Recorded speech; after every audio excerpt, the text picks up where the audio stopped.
Okay, so welcome everybody to the 23rd episode of the SFU Sports Analytics Virtual Seminar Series. Today we have Jonathan Shea, who's going to speak to us today about competitor strength in multi-competitor games with scored outcomes. Jonathan is a third-year PhD candidate in the Harvard Statistics Department, advised by Dr. Mark Glickman and Dr. Luke Ratrix. He received his BA in Mathematics and Statistics from Amherst College, where he also played NCAA Division III Ultimate Frisbee for 4 years.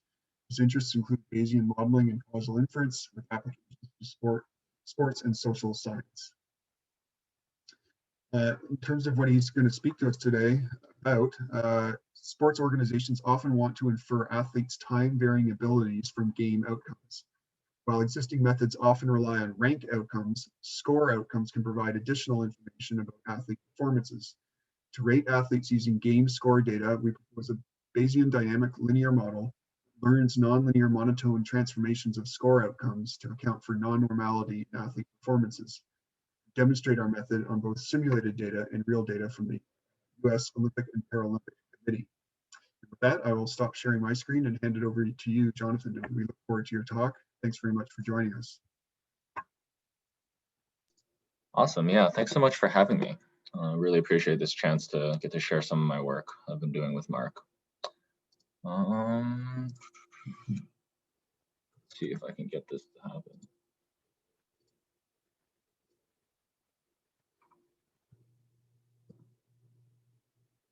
Sweet. Is everything looking clear? Yep, looks great. Fantastic. All right. So yeah, thanks again for the introduction. Thanks for inviting me to speak. So today I'll be talking about a project I've been working on with my advisor, Mark Glickman, who's also in the audience, for a while now, about rating athletes who compete in multi-competitor games with scored outcomes. Like was just mentioned, the funding and data for this project have come from the U.S. Olympic and Paralympic Committee, so a big thank you to them for that. So this is a brief overview of what I'll be talking about today. I'll start by outlining the problem that we're interested in, which is sort of just the general problem of athlete rating. I'll then introduce dynamic linear models, and then build our data transformation method on top of those. And then finally, I'll conclude with some simulated and real data results, and leave some room for discussion. And so in general, I'll poke into some of the technical details in my talk today, but I'm gonna try to keep that to a low. And so definitely please, chime in with questions or comments at any point if something doesn't make sense, or if you want to know more details about something that's going on. And I'll pause intermittently in between for breaks. Sweet. So without further ado, let's jump into the problem of athlete rating. In a nutshell, we're interested in a very simple question. How good are each of the athletes in a competition, right? And you guys know better than me why this is interesting. But for one example, the USOPC might want to predict how well US athletes will perform relative to the competition, so they can determine how to best allocate resources to maximize the US medal counts. But I think in general, this problem of athlete rating is pretty interesting in and of itself. How do you translate these observed athletic performances into, some sort of, maybe course, but in general, just some sort of summary of how good an athlete is. And I think because of that, athlete rating is generally a well-studied problem. I suspect that many of you might be familiar with ELO or Mark's Glicko, which are popular methods for rating athletes who sort of compete in these head-to-head competitions. The details of these systems aren't important for my project here, but they capture the basic idea behind athlete rating. Each athlete, each competitor gets a number called a rating that represents sort of their latent underlying ability. So higher rated players are expected to win more often than not against lower rated players. This means that after a game gets played, the winner's rating goes up, loser's rating goes down, and the amount of change is sort of determined by the difference in their initial ratings. So just as a side note here, general methods like ELO have been tweaked for use in all sorts of different sports. Maybe you're familiar with 538 or other groups that rate teams and athletes. But in this talk, I'll just be introducing a very, very general framework for athlete rating that isn't optimized right now for any particular sport. Because the focus here is just to develop a method that can help the USOPC rate athletes across all their many, many different sporting events. So ELO type methods are nice because they're super simple to use and understand. The more general sports setting that the US OPC has to consider, however, has two main wrinkles that aren't addressed by standard methods like ELO. And so the first wrinkle is that a lot of Olympic sports have many competitors in each event and not just two. So instead of a head-to-head game like wrestling, where you just have these two athletes competing against each other, you might have a game like the mile run, where a bunch of athletes will compete at the same time, or a game like diving, where you're comparing results across many athletes. Of course, head-to-head competitions are just special cases of these multi-competitor competitions with two athletes instead of many. But in any case, this just means that standard head-to-head athlete rating systems like ELO aren't going to work in this more general setting, at least not out of the box. To handle multiple competitors, Mark and Jonathan Hennessy in a previous project developed a rank-ordered logit model to estimate latent athlete abilities over time. The model is trained on athlete rank placements in each event and then uses those to infer their true latent abilities. And so, maybe in this example here, we'd see that this first athlete on the left came in first place, this athlete in second, and so on and so forth. And we'd use that information to adjust each athlete's rating. The method works well, but from a sort of big picture perspective, we're technically losing some information, right, by reducing our data to rank outcomes. And this is the second wrinkle. In many games, we actually have score information in addition to rank information. And so this might be, athlete race times or points or things like that. And so here I've assigned some fake scores to each athlete.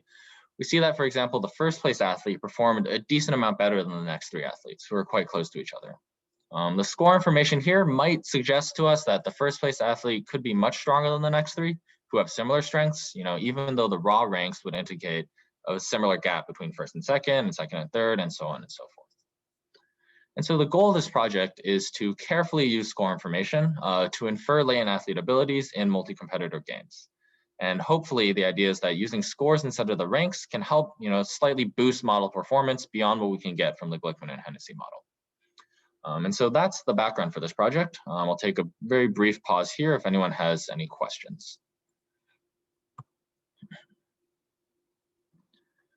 Cool. And so for the problem I just described, dynamic linear models, or DLMs, as I'll be calling them, are a natural building block. And I'm sure some of you are familiar with these, but I always find refreshers helpful. So I'll go through them step by step, also to help out those of us who have never heard of these things. And so dynamic linear models have been used to rate athletes for a while now. Some of the more foundational references for this come from rating college and NFL American football teams with David Harville's 1977 paper here and Mark and Hal Stern's 1998 paper on the same subject. The specific models from those two papers are slightly different from what I'll be introducing today, but the main idea is the same, and that's this. The goal here is to learn, athletes' latent abilities over time, right? And so for each athlete, we think of this latent ability again as, how good they actually are at the sport. Naturally, we'd imagine that, each athlete's latent ability is going to change over time, due to training or injury or other factors. And so the red dots here going across the screen, they sort of represent a single athlete's latent ability, right? And we see how it might change over time. Of course, the challenge with this problem is that we can never directly observe an athlete's latent ability, right? We may observe their performances or their scores in each athletic event. But in general, we'd sort of expect an athlete's scores at each time point to be, somewhat close to their latent ability at that time. But the scores can obviously vary up and down depending on, how well they perform in each particular event. So the bars here just represent a range where we'd expect the athlete's actual score to fall most of the time. Dynamic linear models, all they do is just formalize this intuition where observed outcomes are sort of noisy realizations of latent parameters that are evolving over time. And this framework allows us to infer those unobservable latent ability parameters that we're interested in using the observed outcomes. So now this slide here is just the same thing as the previous slide. It's just now translated into math.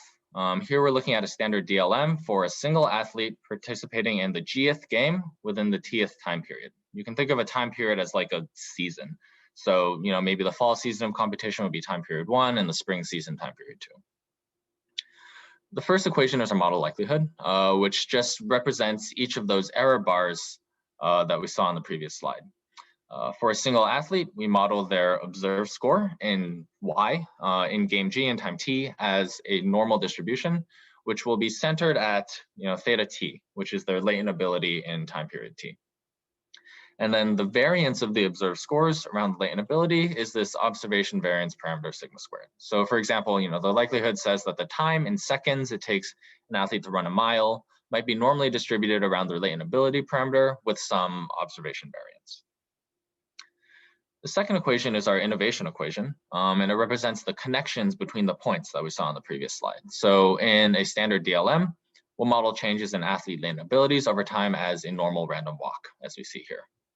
At each new time point, each athlete's new ability parameter theta t plus 1 is sort of a random step from their previous ability parameter theta t, with the size of the step drawn from a normal with variance related to the observation variance by the hyperparameter w, which is a tunable constant here, usually less than 1, and I'll talk about how we tune it later. Basically, the second equation just provides flexibility for each athlete's latent ability to change over time, with the amount of flexibility being controlled by W and the observation variance. I'll be using a Bayesian framework here. So down in the bottom left corner, I'll need to put some standard conjugate prior distributions on sigma squared and the initial distribution of athlete abilities. V naught here is just sort of determining the model's initial guess at how variable the athlete's abilities are. So we just set it to be relatively large and let the data speak for itself. These priors are pretty weak and they quickly get dominated by the data.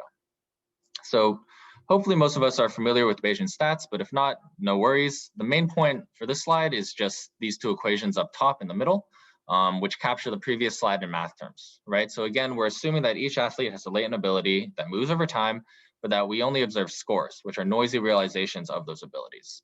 And this sort of principled framework here allows us to infer athletes' latent abilities using the noisy observations in sort of a standard manner.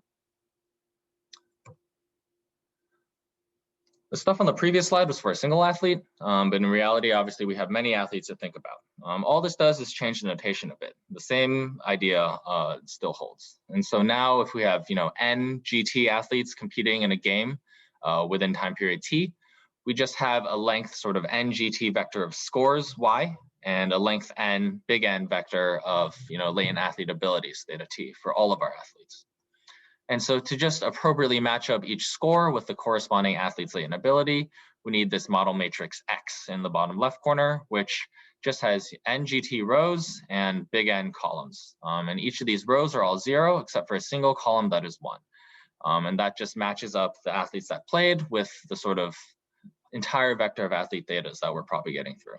And so in this example here, this first row just says that the first score belongs to athlete number 1, whereas the second score we observe actually belongs to athlete number 3, and so on and so forth. I think the presence of the model matrix up here in this likelihood makes it even more obvious why we call it a dynamic linear model, since the likelihood is now this very recognizable linear model likelihood. In reality, just as a caveat, we also have many games per time period, but this just amounts to vertically stacking up all these vectors and matrices for each time period. The only important thing to note here that I should shout out is that the model only assumes that latent abilities change across time periods t, but they remain constant across games within the same time period. And so this is how we get enough data to do any sort of reasonable inference on athlete latent abilities within each time period. So once we chain together all of our equations on the previous slide, we get this full joint distribution of all of our model parameters. I've written out the joint distribution up top and visualized the graphical model below, if that's easier for some of you to look at. The nice part about this sort of model is that the observed game outcomes at each time period, these sort of YTs down here, they depend only on the latent ability parameter for that particular time period, which is represented by the fact that each theta t only points to one YT. Also, the latent abilities at each time period, these thetas, they're Markovian. So if I want to know, theta 7, I only need to know my best guess for theta 6 along with my best guess for sigma squared. And so once I've conditioned on those two things, I don't need to know anything more about theta 1 through theta 5. And so these two facts are what allow the joint distribution at the top of the page to factor out so nicely into these products. It also makes it possible to easily fit the model, which I'll show on the next slide. And so fitting a Bayesian model, as we know, it just involves finding the posterior distribution of our model parameters given the data. So just to refocus a bit, the parameters we're most interested in here are these theta parameters, since those are the athlete's latent abilities. And we're also interested in learning sigma squared, since this is the variability of the observations around theta. And so we just saw how nicely the DLM joint distribution factors, and this allows us to get posterior updates at each time period via this chain of simple closed form recursive computations, which is called Kalman filter. And so the Kalman filter is basically a set of regression type equations that gives us solutions for the posterior values of these AT, BT, MT, and VT in this box on the far right. I don't think the equations themselves are particularly illuminating, so I've left them off, but the procedure as a whole sort of looks like this cycle, right? At each time point t, we have our prior distributions for sigma squared and theta t, which have just come from all of our previous games. We then update our priors using the data observed at time t via the Kalman filter to get our posteriors. And then the last thing we have to do is get ready for the next time period. So we make a new prior for the latent abilities by sort of taking our posterior distribution and injecting a bit of noise according to our Gaussian random walk model. And so this is a reasonable DLM setup for multi-competitor games. Again, in the likelihood, we're just running a regression of the observed scores from each game on latent athlete abilities. And we use these innovations between time periods to sort of relate athlete ability parameters across time. I think now is a good time to pause if anyone has questions about the basic model setup before I dive into what we've actually been working on in our project.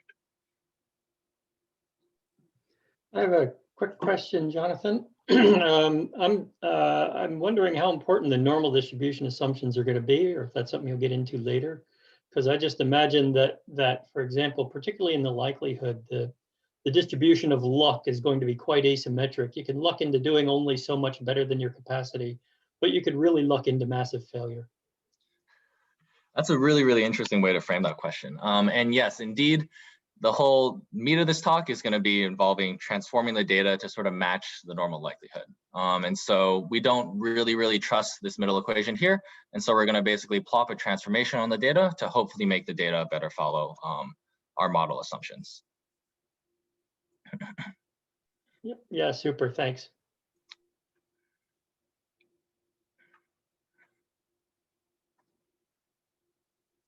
Great.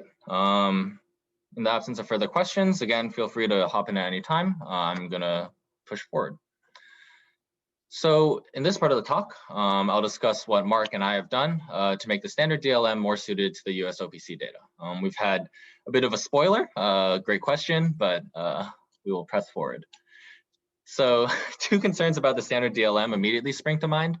The first concern that I have in this presentation here is actually quite easy to handle. This is the simplest representation of our model again. So recall the mile race example where the likelihood says that each athlete's final time in seconds is normally distributed around their latent ability parameter. So now what if it's extremely hot on the race day? Then we expect all of the athletes in the game to race more slowly, sort of regardless of their latent abilities, right? And so in other words, we're sort of expecting an upward shift in the observed times relative to what this model would suggest. And in general, I'm sure you guys can imagine all sorts of game-specific effects that might shift scores for a particular game up or down.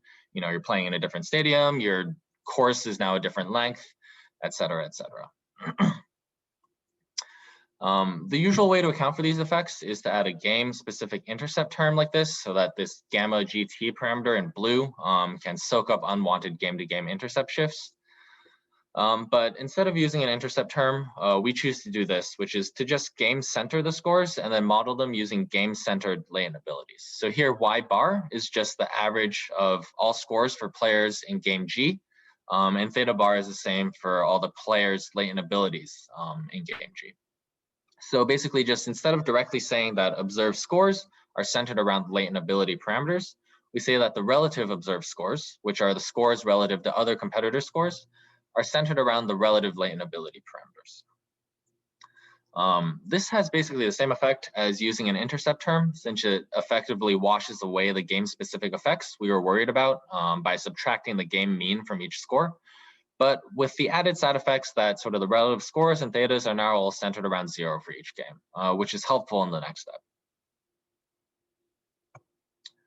The second concern that springs to mind, as we saw, is with the model itself, right? So the innovation equation, the second equation down here, this is fairly reasonable to believe in the absence of outside information, since it just kind of allows the athlete's latent abilities to randomly change over time. The likelihood, though, might raise some alarms, right? We picked the normal distribution for ease of computation, but in general, we might suspect that athletes' scores are not normally distributed around the relative ability parameters, particularly because we're applying to this model to all sorts of different scored games.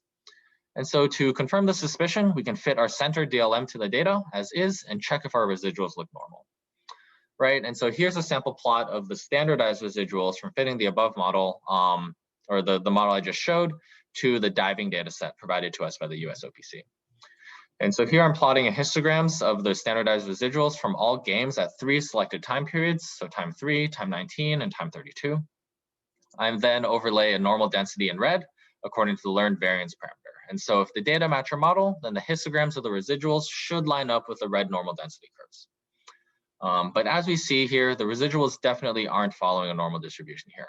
What's happening here is that the observed relative scores, they aren't normally distributed around the relative latent abilities.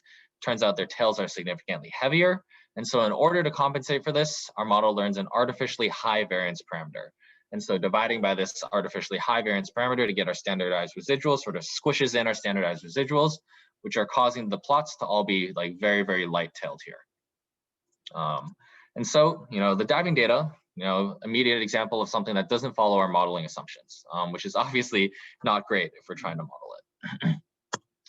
And so to address this issue, we can transform the data to better match our normal model, just like we learned to do in our regression courses, right? And so in the model likelihood, we can consider any transformation T of the relative scores, where we parameterize the transformation using the hyperparameter lambda. And again, I'll describe how we tune lambda shortly. The nice part about using relative scores within the parentheses here is that many common transformations, such as the Yo-Johnson transformation, have a lot of their wiggle near 0, which is where the relative scores are centered. And so we don't really have to worry about adding shift parameters and things to all of our transformations. And so in this talk, we'll look at 2 classes of transformations. You've probably heard of Box-Cox transformations before, but because we have both positive and negative scores, relative scores at least, it's more convenient for us to use Yo-Johnson transformations, which are parameterized by a single lambda value. And so here on this slide, I've just plotted what the Yo-Johnson transformation does at 2 different values of lambda, where this dotted line is y equals x, and the solid line is the Yo-Johnson transformation. And we can see that what it does is it basically allows us to sort of stretch or shrink the tails of our data, which is nice. And in many cases, such as the diving example, as you just saw, being able to handle heavy tails is super useful.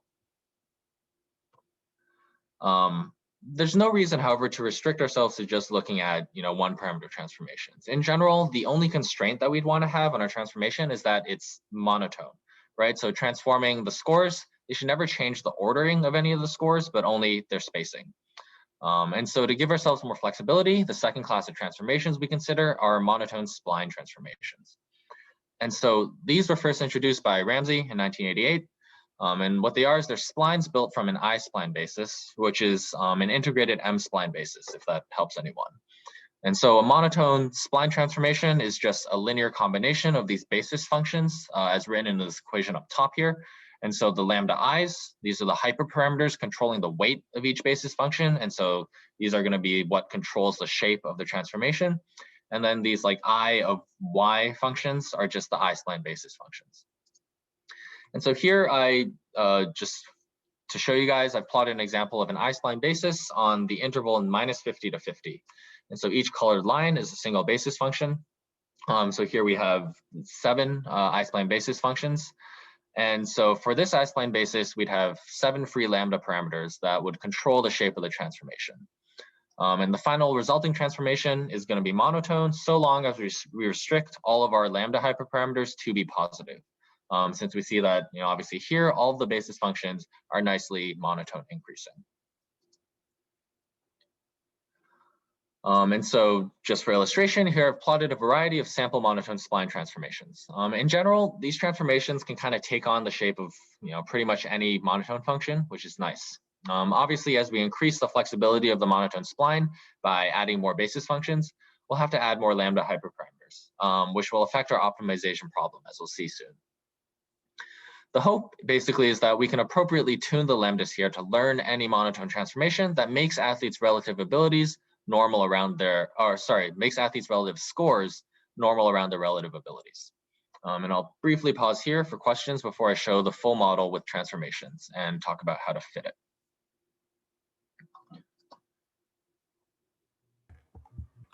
I have what might be a slightly delayed question, but I think still before moving on to the final model.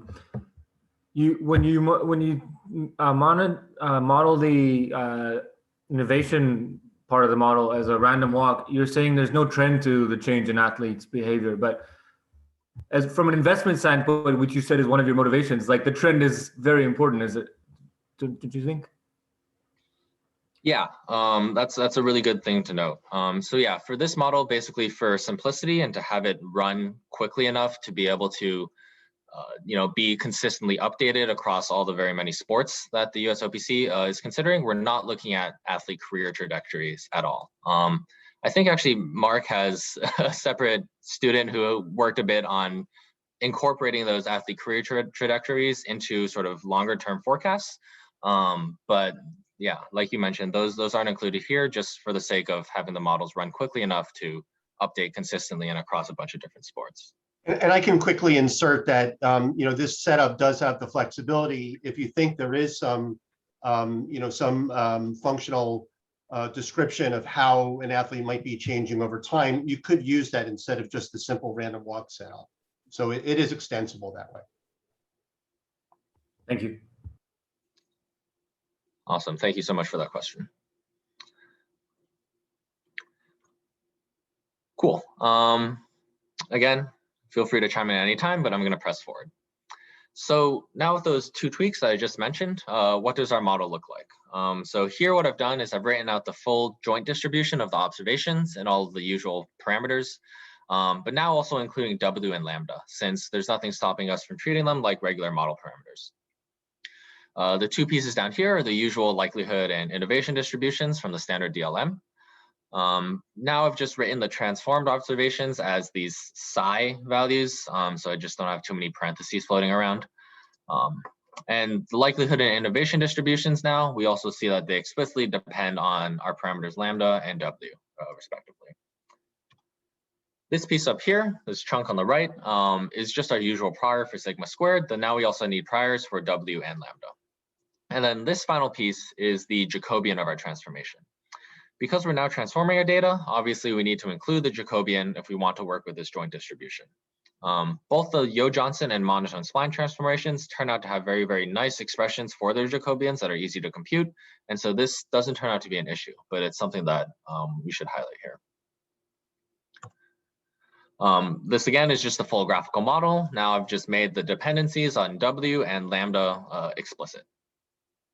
And so great, now we have a new model. The next question is, how do we fit this beast? And so we could go fully Bayesian again and try to get the posterior distribution of the thetas, the sigma, W, and lambda. But unfortunately, there aren't any nice conjugate priors for W and lambda, and so we'd have to do sort of full MCMC sampling to get a posterior, which would obviously be computationally expensive. And like I mentioned, USOPC has to run a ton of these models on a frequent basis, and so we want our model to be relatively fast. And so instead of doing MCMC to get the full posterior, we'll just shoot to identify the posterior mode of W and lambda. And so while we really, really want to have sort of full posterior distributions of these thetas and maybe of our sigma squared parameter, we're more okay with just getting point estimates of W and lambda, since they're sort of secondary interest as kind of model hyperparameters. And so in Bayesian terms, we just sort of need maximum a priori, a posterior, maximum a posteriori or MAP estimates of W and lambda. And so the great part about the general DLM framework is that, as it turns out, it's easy to integrate the thetas and sigma squared out of this joint posterior distribution. And so here we have the full joint posterior, but we can integrate these out to get a clean expression for the marginal posterior distribution of just W and lambda given the data. And I've written the expression out here. It involves Jacobian like we just saw. It involves the priors on W and lambda, which we can just sort of arbitrarily set to be flat. and this sort of product of posterior predictive densities, each of which has this form of a shifted and scaled t distribution. But in any case, we're armed now with this closed form expression for the posterior distribution of W and lambda. And so that means that we can just use standard optimization procedures to find its posterior mode. And so to find this posterior mode, we just have to maximize our objective function, which is that marginal posterior distribution of W and lambda that I showed on the previous slide, with respect to W and lambda. And so to do this, we plug in evaluations of the objective function into some optimization software. What we're using right now is just the optim function in R, which I think runs the Nelder-Mead algorithm. And so the optimization problem, all it does is it's going to pick a value for W and lambda. It's going to fit the DLM using that, just using that value of W and lambda. And then it's going to use the DLM fit to compute the log posterior density. And it's just going to repeatedly do this until it converges to the mode of the marginal posterior distribution. On the data sets from the US OPC, each iteration takes, at most a second or two to fit the DLM. And so this whole loop takes a few minutes to converge. And so that's the whole model fitting procedure. I'll briefly pause here again if any people have questions about what just happened.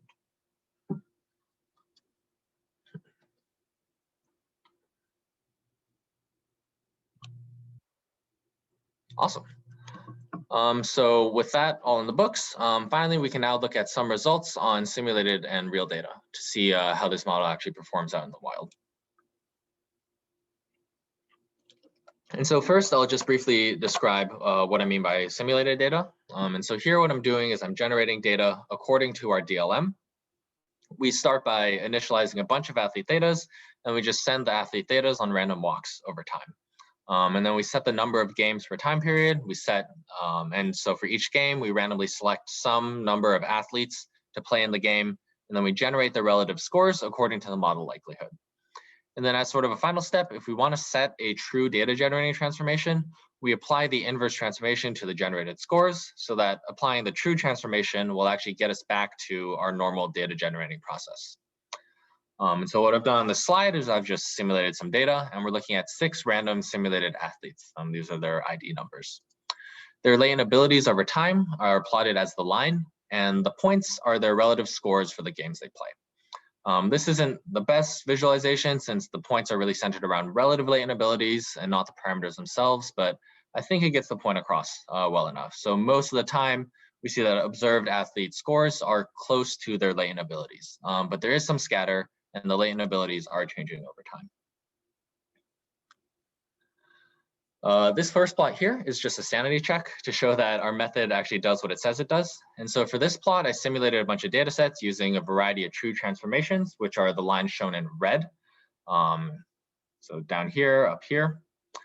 And then I ran the DLM with a monotone spline transformation on each of the data sets and recover the transformations in black. And the dotted lines are just y equals x for scale.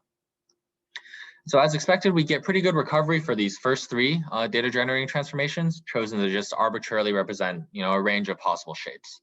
And so the first 2 plots look at what happens when the true transformation is this Yo-Johnson thing, but we try to recover it using a monotone spline. And so we see that the black lines here are pretty close to the red lines, if not exactly, at least in terms of shape. And so, if we were to use a Yo-Johnson transformation, it turns out that we recover the true transformation almost exactly. The third plot is just sort of an arbitrary non-polynomial transformation to see if that throws a monotone spline off. But we see that it still recovers the general shape. It goes below y equals x for low values and slightly above for high values. For the plots here, I'm using 7 basis functions for the monotone spline, which seems to be reasonably flexible without needing too many parameters. And just as an illustration of the trade-offs, we can look at the transformation of the last plot. And so the function on the inside of this inverse, it doesn't have an analytical inverse, but here's a plot of what the function looks like. So you can sort of mentally flip it over y equals x to think about its inverse, which would kind of look like this squiggle thing with 2 bumps in it. And we see that, even with such a weird function and only 7 basis functions, the monotone spline manages to capture some of the wiggliness. It has 2 bumps where it's sort of going over this y equals x line. But obviously 7 basis functions isn't flexible enough to fully capture the magnitude of both bumps. With more data and more basis functions, we could actually recover such a strange transformation, but the cost of computation time and stability feels fairly unnecessary, given that this is a relatively unnatural transformation. And so we'll just stick with 7 basis functions for what I'll look at later. So now I'll just show a few graphs to help visualize what the DLM with transformations does on a real data set. And so here again, I'm using the diving data set provided to us by the USOPC. In this first plot, I'm picking out some random games from the data set and plotting the posterior predictive intervals versus the true relative scores. So for example, I'm comparing the true relative scores from a game from time period 7 to our predictions made from data up through time 6. The red line is y equals x, so a point falling on the line would mean that we made a point prediction that turned out to perfectly match the observed relative score. And so obviously our estimates aren't great for game number 19 up in the top left corner, since we haven't seen much data yet. And we can only predict these sort of large intervals centered at 0 for new athletes. But we see as we get more and more games, our intervals start to shrink and our point estimates start to improve as well. And so even as early as game number 70, we see that our point estimates at least start to have some relationship with the y equals x line. And by game number 218, our point estimates seem somewhat solid with decently tight intervals. We can also note the coverage rates of these posterior predictives. We're doing 95% intervals, so we want sort of 95% of these intervals to touch the red line. We see a bit of overcoverage in the earlier plots, which makes sense because if we look at how our model learns the variance parameter sigma squared, it starts with it pretty high and sort of over time learns to shrink it down. And these are all predictive plots, so we're not doing any backward smoothing. And so it makes sense that the earlier time periods have a bit of overcoverage, but we get better calibration down toward the end. And we'll look a bit at that later. In general, though, while there's this positive correlation between predictions and performances, clearly this is a challenging problem, right? Sometimes athletes that have historically done poorly will shine, like maybe the farthest right athlete up here. And sometimes athletes that have done historically well will choke, like the highest up points in this game here. Next, we can look again at the standardized residuals from our model predictions. If you remember earlier in this presentation, slide 18 or so, I showed the standardized residuals from the no transformation DLM, which were extremely light-tailed. And then with the transformation, the tails are still somewhat light, we see, but they're much, much better than they were before. And this indicates that the transformation is helping make our data fit our normal DLM much better, which is good to see. And as to how it does that, this is just the transformation learned by our model for this data set. And it's pretty clear, right? Our model learns to shrink extreme observed values towards 0 and sort of lighten the tails to make the data better match our normal model. And so now we've seen the model in action a bit, we can move on to the million-dollar question, which is, does our model outperform the rank order logit model from Glickman and Hennessy?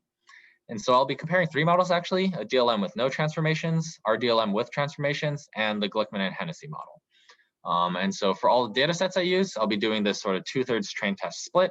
I'll use the first 2/3 of the data to tune hyperparameters. So that's data from time period 1 up through 2/3 of the total number of time periods. And so for example, for the DLM with transformations, I'm running the whole model fitting loop just on the first 2/3 to learn W and lambda. And then using those W and lambda values, I'll fit the model on the whole data set and only look at predictions for the last third of the data. This just prevents, using the last third of the data to learn W and lambda unfairly. And these are the prediction metrics that I'll compute on the last third. Our model can predict relative scores, but the GH model only kind of predicts ranks and ranking probabilities. And so all of these metrics have to be rank-based instead of score-based. So no mean squared error looking things. The first 3 metrics just compare the predictive point estimates to the true observed scores. So here we have Spearman correlation, which is the correlation of the rankings for each game. Kendall correlation, which is sort of the proportion of pairs ranked in the correct order. So the idea is that you can go through all the pairs of competitors in a game and see if the model correctly predicts the athlete who performed better. And I also compute an approximate sort of triplet version of Kendall correlation, where I do the same thing for triplets. And this precision measure here, this is going to look at how many of the observed top 3 athletes in each game the model correctly predicts to actually be in the top 3, if we don't care about the ordering. And the last 2 measures are slightly different. They're actually using the full predictive distributions and not just the point estimates. So for example, if we have 10 players in a game, the DLM will give 10 posterior predictive distributions for what the player's scores could be.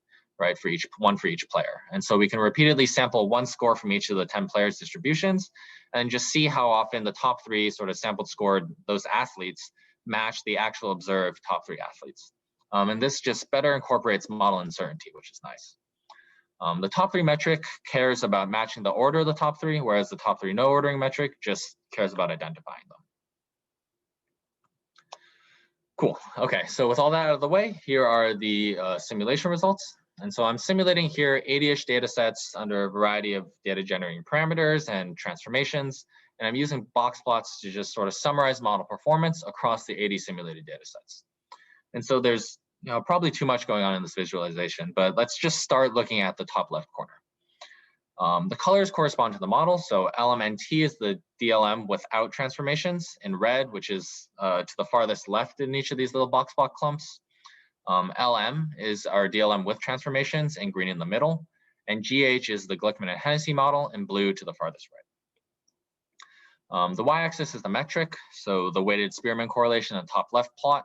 Higher values are better for all of these metrics. And the x-axis is the total number of observations per time period. So, as NT increases, as we move from left to right, the data become more informative. You see that for the first 4 metrics, the LM is clearly outperforming the LM model without transformations and slightly outperforms the GH model as well. But for the last 2 metrics, our DLM with transformations outperforms the other methods in the low information case. But as we move toward the high information data sets, the GH model seems to do slightly better. There's one slight disclaimer to highlight about these graphs. Because I generated data according to our DLM, it feels somewhat surprising that the GH model does so well, since it's assuming a slightly different data generating process. The metrics here, however, are all rank-based metrics because it's the only way to compare the DLMs with the GH model. And so there is some reason to suspect that these metrics aren't fully capturing what the DLMs are doing with the scores, and we'll see a tiny bit of that soon. And in any case, they're not rewarding sort of good predictive accuracy in the relative scores, just the accuracy of the score rankings. In any case here, the takeaway is that the DLM with transformation seems to perform relatively well compared to other methods on simulated data. And so the next question obviously is what happens on real data. And so here, what we're doing is we're comparing the 5 metrics of primary interest across 3 data sets. The diving data set we've been talking about, a biathlon data set, and a biathlon relay data set. And the numbers are the values of the metrics on the left, where the model at the top of each column is fit. So these guys. For each data set metric combination, I just bold the best metric value out of the 3 models. And so obviously the first takeaway here is that by and large, all 3 models are performing about the same. No model jumps out as significantly better than any other model, at least on these data sets. And notably, according to these metrics, we don't even see the DLM with transformations really outperforming its no transformation counterpart. Obviously, this isn't what I wanted to see, but I think it's an interesting result in and of itself, and I'll poke into the results a bit more to try to explore why this might have turned out to be the case. The second takeaway here is that the GH model might be slightly better for the biathlon data set, which turns out to be our largest data set, so that sort of matches the intuition we got from the simulation. We can also run our DLMs on some head-to-head sports. Here I'm using rugby and fencing from the USOPC data. And this metric is just the accuracy, so it's just how often you predict the winner. And I'm comparing instead of to the GH model to ELO, which feels like the natural comparison for these head-to-head games. The story here is the same as the previous slide. Fencing data set's bigger than the rugby data set, and so we see that the DLMs do slightly better on the smaller data set and slightly worse on the larger data set. And again, the DLM with transformations does not appear to do better than its no transformation counterpart. So now that we've seen some results, we can start thinking about why transforming the data might not help much, at least in terms of the metrics we just considered. And so let's first look at the transformations that our model learned for each of the data sets. We see that for the biathlon and biathlon relay, we learn a transformation that's kind of close to the identity when athletes perform average or above average, and with decently strong sort of shrinkage down when athletes perform badly below average. And just for context, for those of us unfamiliar with the biathlon, it's this cross-country ski race with rifle shooting stations in between. And if you don't shoot well enough, there are penalties. So you might have to ski a penalty lap, or you might just get time added. And the goal is to finish the whole course as quickly as possible. And so we're using total time as our score here. So negatives are good. In the data, we see strong right tails in most biathlons. The athletes that finish close to last usually do much, much worse than the other athletes. And this makes intuitive sense since, once it's obviously won't place well, you might stop trying as hard, or there might be some sort of negative feedback loop with continually having to ski these penalty laps. The learned transformation, basically what it's saying is it notes that these last place finishes aren't as bad as they seem. So without the transformation, finishing 1,000 seconds behind the middle of the pack, this would indicate an extremely weak athlete. But with the transformation, we see that 1,000 gets mapped to about 500. And so we're just looking at, a relatively weak athlete and not someone that's, an extreme outlier in terms of weakness. This also suggests why the transformation doesn't seem to help much in the biathlon case. Players that perform very poorly don't play a huge role in the data set because they'll only have a couple of games at most, unlike the stronger players who in the data set, they're showing up a lot more. And this means that for the most part, the transformation, whoops, what did I do? Isn't playing a huge part. Here we go. Right, so this means that for the most part, the transformation isn't playing a huge part in the data set, since it is those athletes on the left side of the graph where the transformation is close to the identity that make up the majority of the data. For diving, as we saw before, in the top right, there's tapering in both tails, and this is actually due to a data artifact, I think, that I'll have to handle later, but it's good to see it called out by the model. And so in diving, you get a score from a judge panel for each of your dives, and if you score well enough, you're allowed to move on to the next round. Currently, we're just sort of using the sum of all of the scores that an athlete receives as their score metric, which leads to sort of artificial jumps in total score values where athletes that don't make it to the next round obviously can't keep adding to their total score. And so the transformation, what it's doing here, it's actually correctly calling out that because of this, low scoring athletes aren't as bad as they seem and high scoring athletes aren't actually as good as they seem because these sort of artificial jumps are there that we'll have to handle on the data side in order to model the sport more effectively. For fencing, on the other hand, we see stretching in both tails. And so a transformation like this suggests that players aren't letting up. Winning by a lot indicates that you're even stronger than your point differential would suggest, and vice versa for losing. And finally, for rugby, we don't actually learn much of a transformation at all. This result's interesting because even with all the flexibility afforded by a monotone spline, our optimizer isn't finding a transformation that improves residual normality. And so here it's suggesting either that the raw data follow the DLM model well without transformations, or that no transformation could help make the model fit better. And in the case of rugby, the residual plots look pretty normal even without a transformation, suggesting that it's the former explanation. And this accuracy here, where the no transformation model actually performs very well, also suggests that. And so by looking at the transformations learned under our model, we don't find evidence that something's going wrong, right? The transformations sort of match our intuitions and even help highlight flaws with the data. And so this suggests that what the transformations, they're doing what they're supposed to be doing, which is to improve model fit, but that improving model fit doesn't necessarily lead to better predictions. As we saw with the predictions on the diving data set, it's pretty hard to predict athlete scores using just their past scores. Athletic performance varies quite a bit. There are a ton of factors, obviously, that our models don't consider. So if something is happening, but we're not seeing in the point predictions, I think we should look at the model inferences to see if there's some difference between the DLMs with and without transformations. And indeed, if we look at the coverage of our posterior predictive intervals, we do see these differences. And so if the data follow the model, the positive theoretical model, our 95% posterior predictive intervals should cover the actual future observations 95% of the time. Coverage that's too low is obviously bad, and coverage that's too high suggests model misspecification, where we're sort of overestimating our variance or something like that and producing intervals that are too wide. And so in this table, I look at the coverage of our intervals on the test set. And so while coverage is always pretty close to 95% for the DLM with transformations, the DLM without transformation is overcovering for diving, the biathlon, and the biathlon relay. And so this is some evidence that the transformations actually help. So transforming these data sets helps the data actually match the statistical model better, which in turn makes the model-based prediction intervals, actually do what they're supposed to do, which is to cover new scores 95% of the time. This sort of statistical performance is not going to be captured by the rank-based metrics we've been looking at. So it's promising to see, and also seems fairly helpful to people who would actually want to use a DLM to rate athletes. And yeah, so I haven't gotten to poke much further in this direction yet for this presentation, but it feels like at least a sort of promising way to sort of wrap up my story about this model. And so to just recap what I spoke about today, we went over the problem of athlete rating, saw how DLMs can be used to address it, and then I stepped through a new method to automatically learn a monotone transformation of the data to make the data follow the normal DLM as well as possible.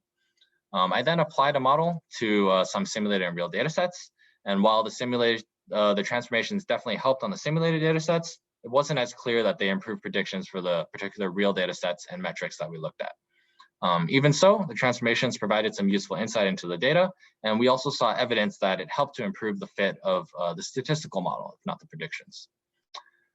And so, yeah, thanks again for the time. Sorry, I ran a bit over, I think, on the 45, but I'd be more than happy to take any questions or comments or discussion points you might have now. Great, thanks very much, Jonathan. That was fantastic. Very clearly spoken, and really fascinating topic, and yeah, a lot of progress made, despite, I guess, maybe you didn't quite get the results you wanted, but it's clear you're thinking very deeply about these things. So it's very, very satisfying. So thanks again for that. It was tremendous. Okay, so I'll turn it over to the audience for questions. Tom Logan is going to ask a couple to start.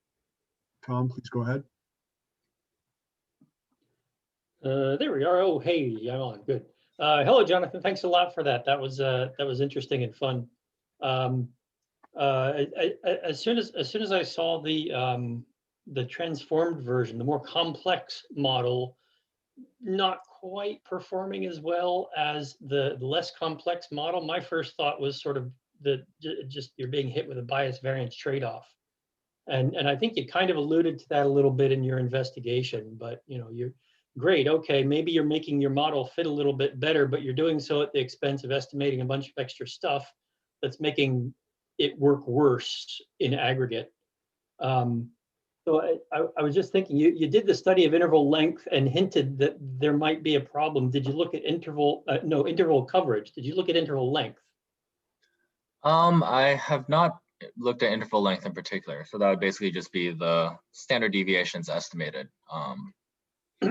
Yeah, I mean, you have the interval coverage. You can also just estimate the average interval length. And if you find that, your transform model is producing, 30% longer intervals, that could be part of the problem. It's losing its precision in exchange for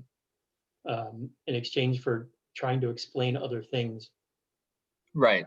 Yeah. So with length, it gets sort of complicated because we are transforming the data. So the scale of the data is changing, and so the meaning of the interval length is changing. And so everything has to be sort of benchmarked against maybe the natural standard deviation data. So you're not back transforming. No. Yeah, I'm keeping on the scale. Right. Yeah, that's definitely a great suggestion.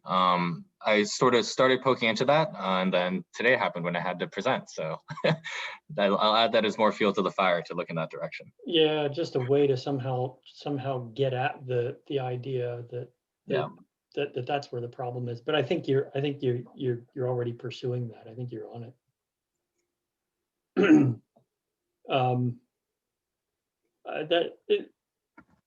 How long do all these model fits take? I mean, you presented, what was it, 5 or 6 different data sets, real data sets, and how long do these things take? So right now they're not fully optimized versions of the code, but for a smaller data set, it'll take 5 minutes to spin through, a couple minutes, maybe 2 or 3 really. And then for a larger data set, I think like the biathlon, it might take something closer to 20.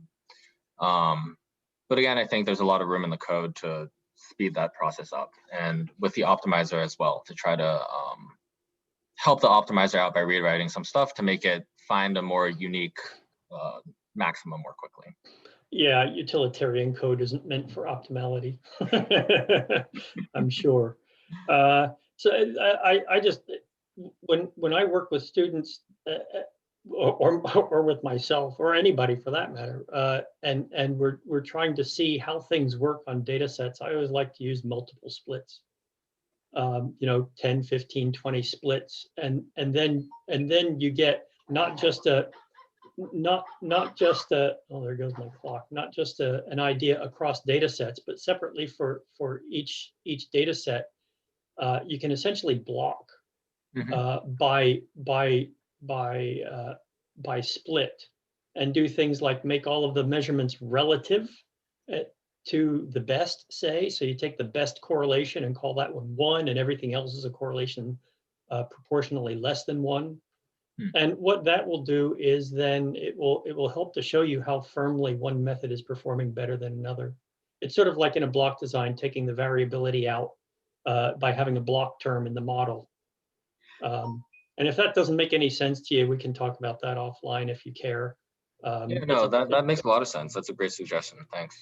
Yeah, it's a trick I picked up from Hugh Chipman's BART paper, Chipman, McCullough, and George's BART paper,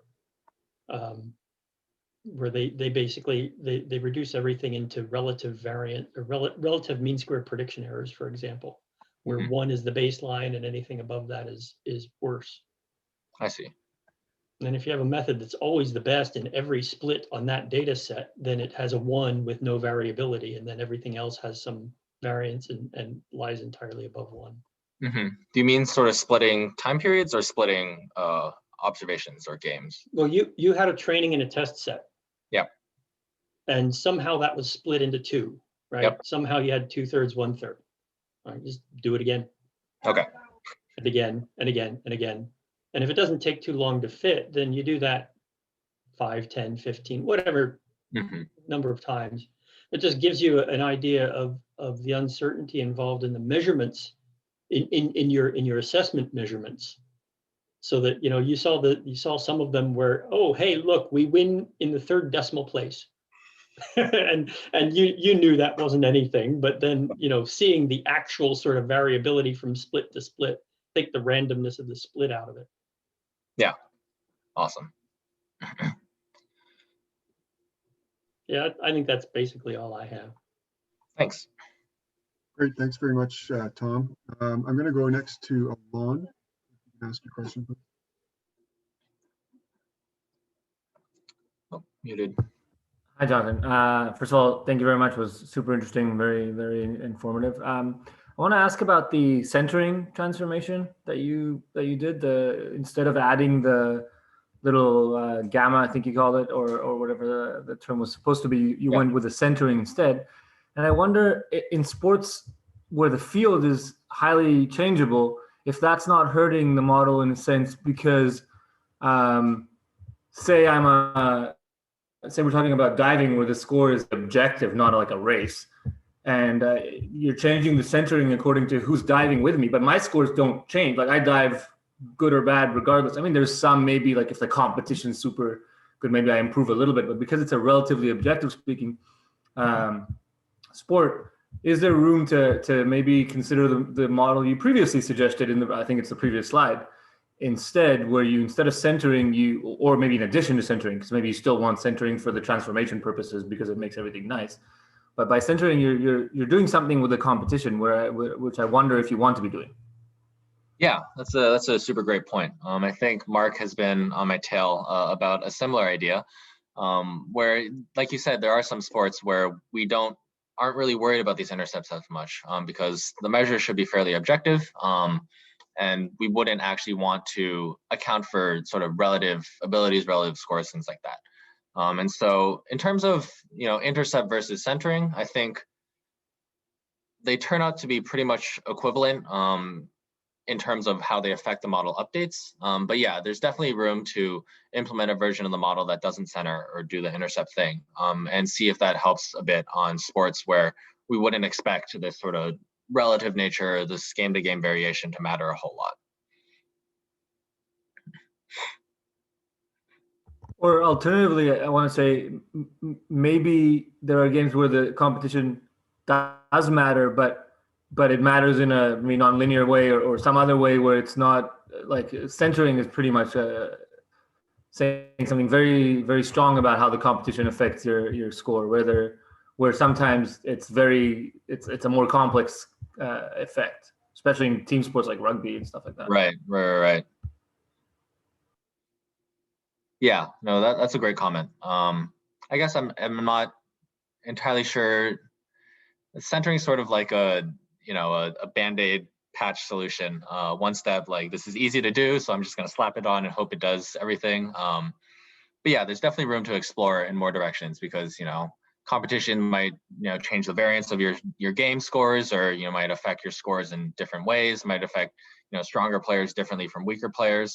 There's a lot of room there.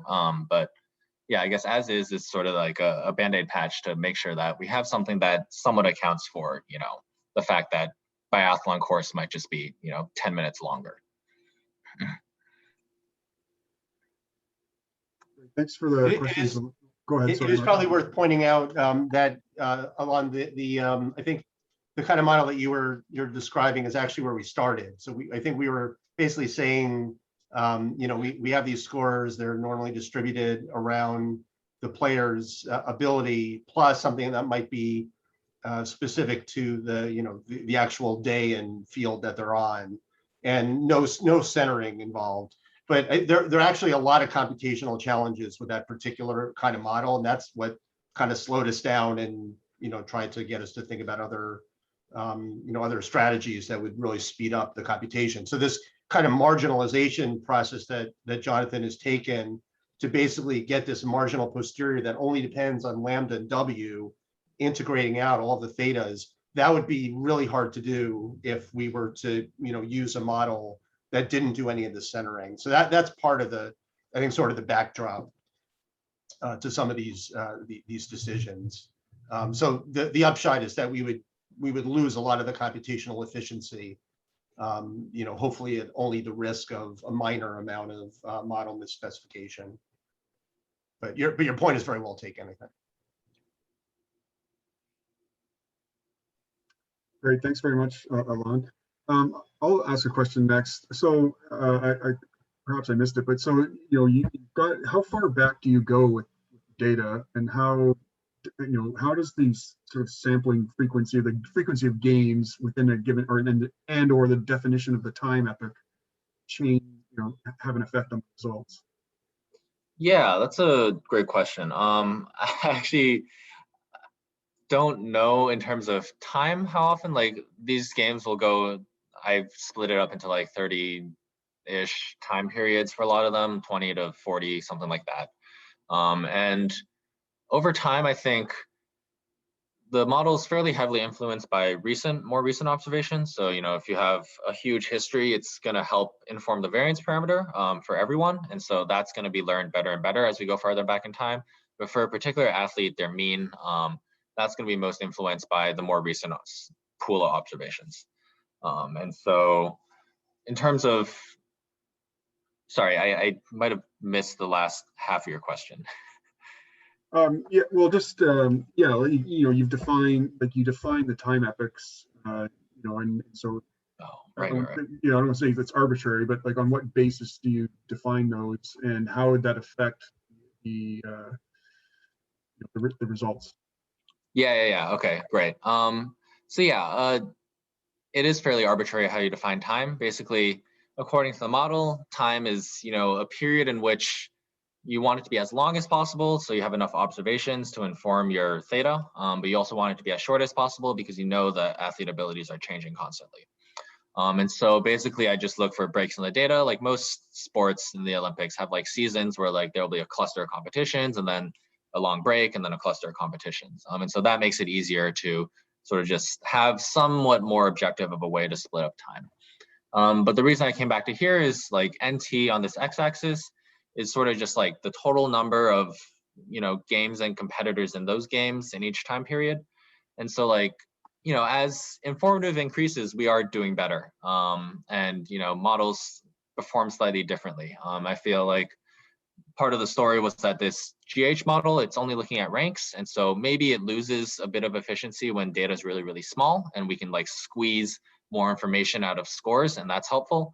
But as we get more and more observations and we see all sorts of athletes competing against each other, we can use the ranks to, very precisely infer their relative abilities without having to see their scores. And so, yeah, there's definitely a trade-off between squeezing more observations into a single time period versus, allowing the ability to change a lot. And I think that'll just depend on what sort of use cases you're interested in. Whether you're really concerned that, there's a recent update that, we want to sort of capture in, or we want something that's really precisely and hopefully predictive for something now.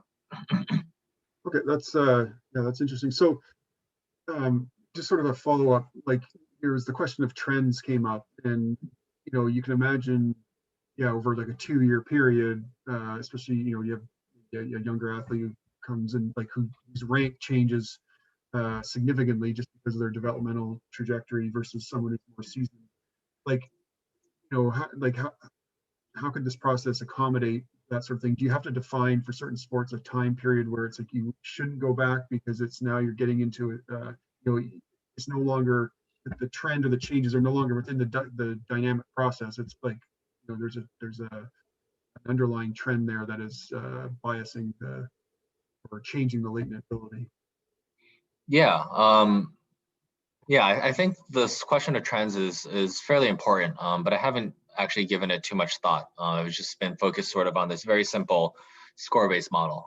But there's definitely room to incorporate that sort of outside information. I don't know if I don't immediately see how covariates would be implemented as is, but there's definitely, everything's linear in the back end. So there's definitely room to start incorporating that sort of stuff and using that information to help predict things.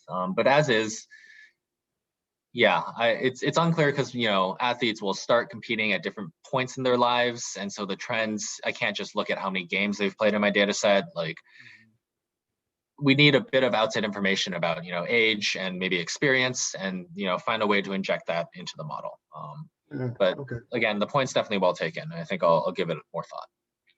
Awesome. Well, I know, I mean, you've already accomplished a lot. Obviously, we're asking questions that are, we realize there's lots to do, but definitely accomplished a lot already. Is there any other questions from the audience that are pressing? Please ask away.